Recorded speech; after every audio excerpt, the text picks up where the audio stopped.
तो कहानी शुरू होती है 1956 में फ्रांस से। हम एक छोटे बच्चे को देखते हैं जो चर्च में आकर फादर की अक्सर कामों में मदद किया करता था। फादर बहुत ही पावरफुल थे। वो बच्चा आज के दिन अपना सारा काम खत्म करता है और वाइन शराब को रखने नीचे चैपल में जा रहा होता है। चैपल दरअसल एक छोटे गिरजाघर को कहते हैं, यानी कि छोटा चर्च। तभी उसे यहाँ पर कोई हलचल महसूस होती है और एक खौफनाक आवाज आती है। वो बच्चा बहुत ज्यादा डर गया था और जाकर फादर को बुलाता है। जब उधर फादर आते हैं तो उन्हें वहाँ पर होली वाटर, यानी कि वो पानी जिससे भूतों आत्माओं को भगाया जा सकता था या फिर कोई भी बीमारी को दूर करने के लिए इस्तेमाल होता, वो वहाँ पर तेज उबल रहा था, जिसके बाद वो पानी भाप बनकर उड़ जाता है। उधर एक साया भी नजर आता है और फिर एक खौफनाक मंजर आंखों के सामने था। ये साया किसी और का नहीं बल्कि डीमन नन का था, जो उस फादर को हवा में उड़ाकर आग लगाकर मार देती है।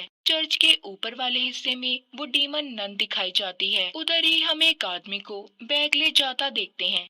अब आगे कहानी में हमें एक सिस्टर आयरीन दिखाई जाती है। वो एक दूसरे चर्च में रहकर अपनी जिंदगी गुजार रही थी। वहीं पर एक लड़की डेबरा भी थी, जिसको उसके डैड ने चर्च में भेजा था। आयरीन उससे बात करती है कि मेरे डैड मुझे बिल्कुल भी पसंद नहीं करते थे। उसे इसलिए पसंद नहीं करते थे क्योंकि आयरन को अक्सर जो कुछ भी बुरा होने वाला होता था उसे पहले ही पता चल जाता था। खैर, अब यहाँ पर चर्च में नन डीमन के बारे में बातें चल रही थी। अब कहानी शिफ्ट दोबारा से फ्रांस में होती है। हम एक हॉस्टल स्कूल को देखते हैं जहाँ पर मॉरिस नाम का एक आदमी काम किया करता था। उस हॉस्टल को एक मैडम चलाती थी। वो मॉरिस से बहुत ज्यादा गुस्से में बात करती हैं। उसकी वजह ये थी कि उस मैडम का बेटा कुछ सालों पहले इसी स्कूल की चैपल में मर गया था, जिस वजह से वो चिड़चिड़ी हो गई। बस यही वजह थी कि वो हर किसी से गुस्से में बात किया करती थी। इसी स्कूल हॉस्टल में एक बहुत प्यारी बच्ची सोफी भी पढ़ती है। उसके मॉरिस से काफी अच्छी दोस्ती होती है। यहीं पर कुछ लड़कियां जो अक्सर सोफी को तंग किया करती थी, मॉरिस उन्हें उनसे हमेशा बचाता। मगर मॉरिस के साथ कुछ तो गड़बड़ थी। वो अजीब अजीब हरकतें किया करता था।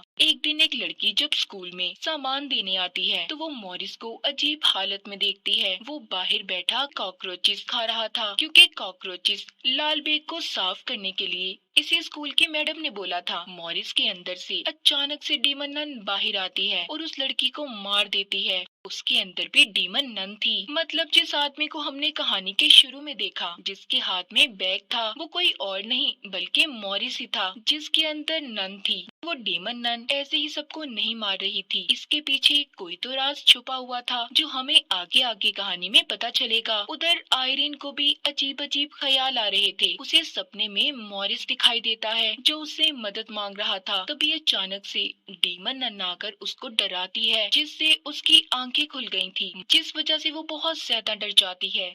एक दिन वही लड़कियां जो सोफी को तंग किया करती थी उसे चैपल में लेकर जाती हैं, जहाँ पर मैडम ने सबका जाना बंद किया था। वहीं पर खिड़की पर एक बकरी बनी हुई थी। वो उसके साथ गेम खेलती हैं। कहती हैं, जाओ जाकर तुम्हें उस बकरी की आंखों में टॉर्च जलाकर देखना है। वो आंखें डीमन की हैं। अगर तुमने जरा भी ध्यान हटाया तो डीमन आकर तुम्हें मार देगा। जब सोफी उसी को देख रही थी तो तंग करने वाली लड़कियां चालाकी से वहाँ से चली जाती हैं। सोफी अब बिल्कुल अकेली थी। तभी अचानक से उधर हलचल होने लगती है। उधर सोफी को डीमन नन नजर आई थी, जिससे वो डर जाती है। खैर, तभी मॉरिस वहाँ पर आकर उसे बचाता है। दूसरी तरफ हमें सिस्टर आयरिन को दिखाया जाता है, जिसको फादर अपने पास बुलाकर कहते हैं कि मुख्तलिफ शहरों में फिर से प्रीस्ट और नन मारे जा रहे हैं। वो बताते हैं कि फ्रांस में एक फादर को जलाकर मार दिया गया। ये उसी फादर की बात कर रहे थे जो हमने कहानी के शुरू में देखा था। वो कहते हैं डीमन नन दोबारा आ गई है। वो मरी नहीं, जिसका तुमने पहले भी मुकाबला किया था। तुम दोबारा से उसे हरा सकती हो। आयरन कहती है, नहीं, अब मैं ऐसा कुछ नहीं कर सकती। वो कहते हैं, नहीं, अब तुम्हें ये सब देखना होगा, क्योंकि दुनिया और इंसानियत की बात है। तुम्हें ही इस केस की जांच करनी होगी। सारी बातें सुनकर सिस्टर आयरन अपने डर पर काबू पाती है और चल देती है इस केस को हल करने के लिए। आयरन फ्रांस के लिए निकल जाती है, जहाँ पर फादर को जलाकर मारा गया था। तभी चुपके से उसके साथ डेबरा भी ट्रेन में आकर बैठ जाती है। आयरन जब ये देखती है तो कहती है, तुम्हें ऐसा नहीं आना चाहिए था। अगर ऐसे चर्च में पता चल गया तुम बिना बताए ऐसे मेरे साथ आ रही हो तो चर्च वाले तुम्हें निकाल देंगे। डेबरा कहती है, ऐसा कुछ नहीं होता। तुम जानती हो मेरी मॉम भी जलकर मरी थी। मुझे कोई भी मिरेकल्स, मोजिज़े होते हुए नजर नहीं आए। ये सारी बातें सुनकर आयरीन कहती है कि जब यकीन होता है तो बड़े बड़े मौजज़े होते हैं। खैर ये दोनों फ्रांस पहुंच जाती हैं। चर्च में पहुंचते ही आयरीन को दोबारा से उसी बच्चे का ख्याल आता है जिस बच्चे को हमने कहानी के शुरू में फादर के साथ देखा था। अब वो उसे वहाँ पर खेलता हुआ नजर आता है। जब आयरीन उस दिन के हादसे के बारे में उस बच्चे से पूछती है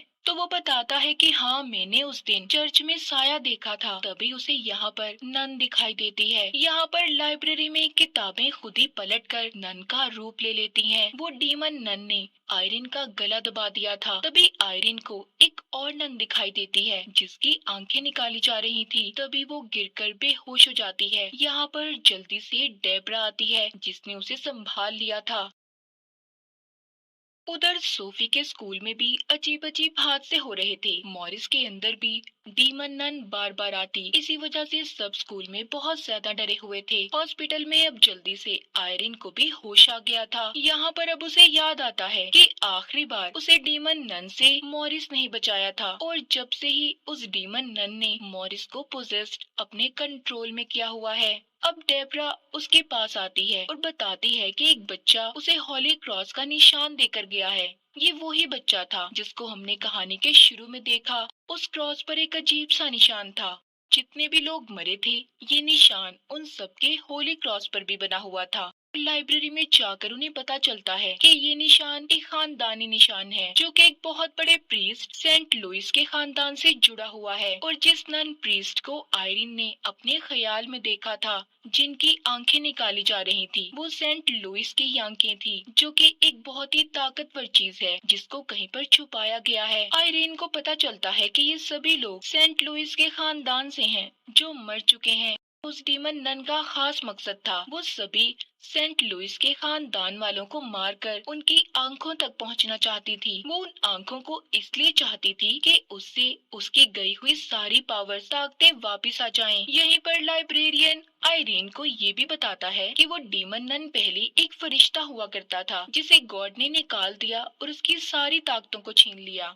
उस जगह का पता भी बताता है जहाँ पर जाकर सारी चीजों के बारे में उन्हें जानकारी मिल सकती है। वो बताता है वो आंखें यहाँ से कुछ दूर एक खाली चैपल में दफन की गई हैं, जहाँ पर पहले वाइन शराब की भी एक फैक्ट्री हुआ करती थी मगर बाद में उस जगह पर एक हॉस्टल स्कूल बना दिया गया।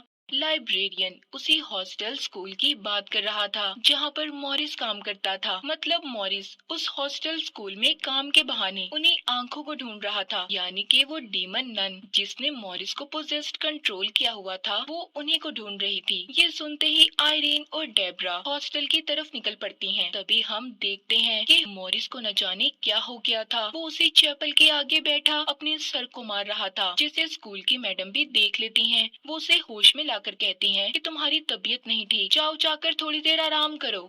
मॉरिस बस बार बार यही कह रहा था कि मैं नहीं जानता मैं यहाँ पर कैसे आया हूँ। तभी मैडम को उसी चैपल से अजीब सी आवाजें आने लगती हैं। जब वो वहाँ पर ताला खोलकर देखने जाती हैं तभी उन्हें वहाँ पर अपने ही मरे हुए बेटे का भूत दिखाई देता है जो उन्हें डरा रहा था। यहाँ पर मैडम के बेटे की आत्मा को कोई और नहीं बल्कि डीमन नन ही कंट्रोल कर रही थी। अब वो मैडम के बेटे की आत्मा का इस्तेमाल करके उसी से मरवा मरवा कर मैडम को मार देती है। मैडम की लाश मिलती है जो बहुत बुरी हालत में थी जिससे अब सभी हॉस्टल में रहने वाले बच्चे डर गए थे। रात को जब सब बच्चों का ध्यान अपनी तरफ करने के लिए मॉरिस और सोफी की मॉम डांस कर रहे थे तो अचानक से मॉरिस की तबीयत खराब होने लगी थी। उसकी गर्दन पर जो क्रॉस का निशान बना हुआ था उसका अब बहुत बुरा हाल हो चुका था।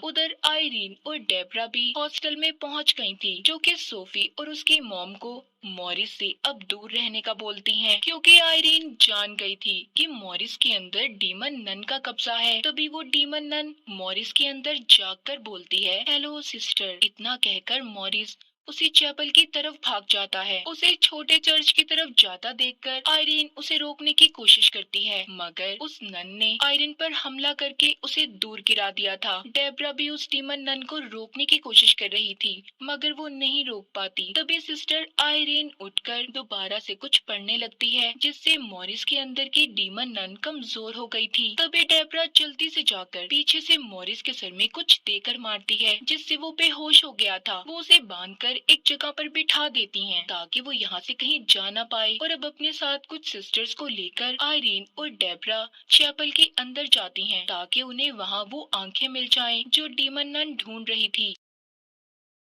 सोफी भी उस छोटे चर्च में उनके साथ जाती है। वो उन्हें वो खिड़की भी दिखाती है जिस पर बकरी बनी हुई थी। वो कहती है कि क्या पता सेंट लुइस के खानदान वालों ने इसे बनाया हो ताकि अगला कोई भी उनसे जुड़ा हुआ या उनके खानदान से यहाँ पर आए तो उसे वो आंखें मिल जाएं। वो बताती है कि अगर इस बकरी की आंखों पर सूरज की रोशनी पड़ती है तो ये चमकती हैं। अब ये देखने के लिए डेब्रा हाथ में पकड़ी टॉर्च को जब उसके ऊपर मारती है तो उस बकरी की आंखों से लेजर रोशनी निकलती है जो इन्हें रास्ता बताती है कि आंखें कहाँ पर दफन हैं। अब ये उसे निकाल लेती हैं जो एक बक्से में बंद थी। तभी मॉरिस भी जाग गया था। बाहर सभी बच्चों को डीमन नन अपने असली रूप में आकर डराने लगती है। डेब्रा उधर जाकर उन बच्चों को बचाती है। ये भागकर सभी एक कमरे में चले गए थे जहाँ पर उसी मैडम का भूत इनको डराता है जिसको चैपल में डीमन नन ने मारा था। उधर सोफी के साथ आयरीन भी थी। उधर पोजेस्ड मॉरिस भी आ गया था जो सिस्टर आयरीन से वो खास आंखें छीनने की कोशिश करता है,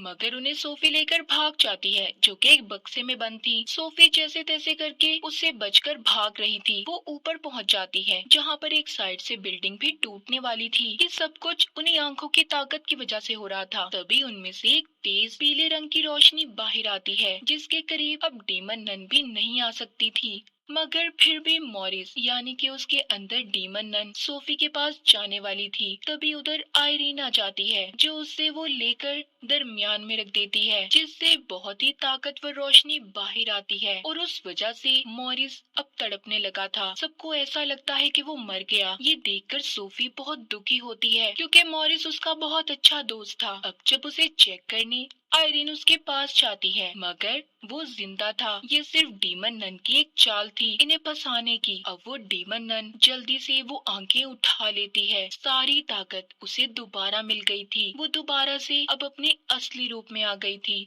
वो आंखें अब उसकी आंखों में थीं। फिर वो हॉस्टल में एक बच्ची को पकड़कर जो हमेशा सोफी को तंग किया करती थी उसके मुंह के अंदर वो नन अपने नाखून गड़ा देती है। वो डीमन नन इतनी ताकतवर हो गई थी कि वो आयरीन को उसी तरह हवा में उठाकर मारने वाली थी जैसे उसने कहानी के शुरू में फादर को मारा था। तभी यहाँ पर आयरीन को अपनी मॉम नजर आती हैं। उनकी आंखें भी चमक रही थी, मतलब कि आयरीन भी सेंट लुइस के खानदान से थी। उसके अंदर तो खुद ताकत थी। वो अपने अंदर की पावर्स को जगाकर उस आग को बुझा देती है जो डीमन नन ने उसे लगाई थी। मतलब कि अगर आप सेंट लुइस के खानदान से हो तो उन बुरी ताकतों को हरा सकते हो। अब ये सब देखकर डीमन नन बहुत ज्यादा चिढ़ जाती है, इसलिए वो सोफी पर हमला करती है। आयरीन यहाँ पर सबको प्रेयर इबादत करने का कहती है। ये बात नोटिस करती है कि इधर वाइन है क्योंकि जैसे लाइब्रेरियन ने बताया था कि उधर पहले वाइन फैक्ट्री भी हुआ करती थी, और चर्च में वाइन पर प्रेयर इबादत करने से